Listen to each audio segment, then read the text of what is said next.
بلی پالنا بہت سے لوگ پسند کرتے ہیں کیونکہ یہ حضور پاک صلی اللہ علیہ وسلم کی سنت مبارکہ ہے۔ بلی بھی ایک وفادار جانور ہے۔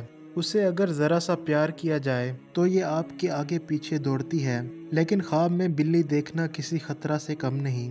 حضرت جعفر صادق کا فرمان ہے کہ خواب میں بلی ان 7 وجوہات کی دلیل ہے: نوکر، چغل خور، چور، حاسد، مہربان عورت، بیماری، لڑائی اور جھگڑا۔ اس بارے میں حضرت ابن سیرین فرماتے ہیں کہ خواب میں بلی کو دیکھنا کسی فسادی چور کی علامت ہے۔ اگر کوئی یہ دیکھ لے کہ اس کے گھر جو بلی آئی ہے وہ شناسا ہے تو جان لے کہ کوئی ماہر چور اس کے گھر آئے گا۔ جس بلی کو وہ پہچانتا نہ ہو تو یہ اناڑی چور کی علامت ہے۔ اس نے دیکھا کہ بلی نے گھر میں داخل ہو کر کچھ کھایا ہے تو یہ چور کے مال لے جانے کی علامت ہے۔ اس دوران اس نے بلی کے ساتھ لڑائی کی اور اس کو مار دیا یا زخمی کر دیا تو کسی ایسے واقعہ میں چور کو پکڑنے میں کامیاب ہو جائے گا۔ بعض اوقات لوگ خواب میں بلی کو گود میں اٹھا لیتے ہیں، اس کا مطلب ہے کہ وہ حرام مال اکٹھا کرنا پسند کرے گا۔